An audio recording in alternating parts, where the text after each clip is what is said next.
Chief cameraman. Oh my god, আমার খুব শখ পৃথিবীতে কাজ করা। দেখি ম্যাম আমাকে সুযোগ দেন। সবাইকে শুভ সন্ধ্যা। আমার নাম শ্রীপলা কালিজি। আমি চিফ ক্যামেরাম্যান, এখন কন্ট্রোলার হিসেবে দায়িত্ব পালন করছি আমার ডিপার্টমেন্টের অনুষ্ঠান এবং নিউজ শাখার। আমি প্রথমে ধন্যবাদ জানাবো বাংলাদেশ মফস্বল সোসাইটির সাংবাদিকদের এবং স্টার বাংলা মিডিয়াকে, যা আমাকে কাজের স্বীকৃতি দেওয়ার জন্য। আসলে কাজের স্বীকৃতি যখন পাই না, তখন খুব ভালো লাগে কাজ করতে, আর ইচ্ছে করে আরও কিছু ভালো কাজ করি। তবে আমি আমার সফলতার গল্প খুব ছোট করে বলছি যে আমি জাহাঙ্গীরনগর ইউনিভার্সিটি থেকে অর্থনীতিতে প্রথম ফার্স্ট ক্লাস পেয়েছি। তো ফার্স্ট ক্লাস পেয়ে আমার ইচ্ছে ছিল, আমার না, আমার পরিবারের ইচ্ছে ছিল, মা বাবার ইচ্ছা ছিল যে আমি ব্যাংকে জব করব। কিন্তু সেখান থেকে আমি ক্যামেরাতে চলে আসি, এটা কেউই আমাদের বা পরিবারে কেউ মানতে পারেনি যে ক্যামেরাতে কেন। কিন্তু আমি ক্যামেরাকে প্রচণ্ড ভালোবাসতাম, আমার এত ভালো লাগতো। আমি 3 বছর সাংবাদিকতা করেছি বাংলাদেশ টেলিভিশনে। তো তখন আমি ক্যামেরা চালাতাম। তারপরে আমি ক্যামেরার উপরে ডিপ্লোমা করেছি। ডিপ্লোমা করে তারপরে আমি ক্যামেরায় পিএসসি বাংলাদেশ কর্ম কমিশন থেকে পরীক্ষার মাধ্যমে নির্বাচিত হয়ে আমি প্রথম ক্যামেরাম্যান হিসেবে জয়েন করি বাংলাদেশ টেলিভিশনে। সেটা ছিল অনেক কষ্টের একটা জার্নি, কারণ মেয়েদেরকে কেউ নিতে চায় না সহজভাবে ক্যামেরাম্যান হিসেবে।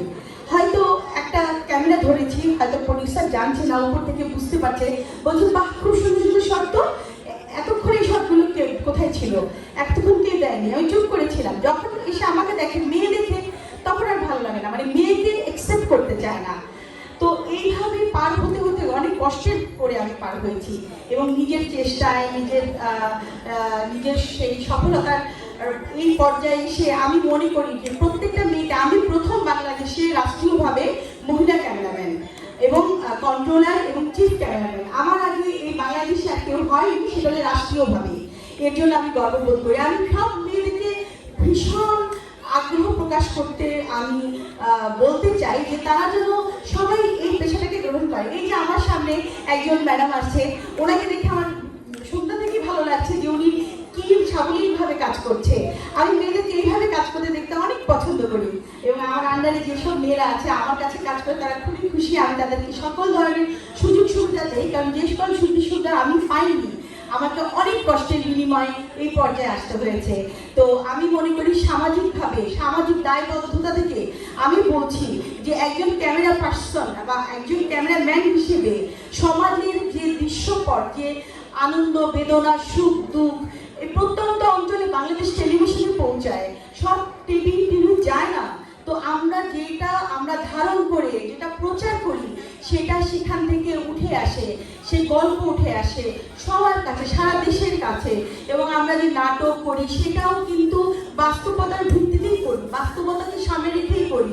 এবং বিভিন্ন ধরনের আমরা যে ধরনের ডকুমেন্টারি ফিল্ম করি সেগুলোও কিন্তু। তো আমি সব মেয়েদেরকে বলবো আমাদের পেশাতে আগ্রহ প্রকাশ করার জন্য।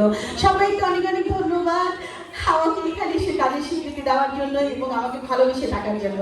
ধন্যবাদ। ধন্যবাদ ম্যামকে। আসলে চমৎকারভাবে তিনি তার অনুভূতি প্রকাশ করে গেলেন এবং ক্যামেরাম্যানের যে দায়িত্ব এবং কর্তব্য সেটাতে সুন্দরভাবে আমাদের মাঝে প্রমাণ করেন।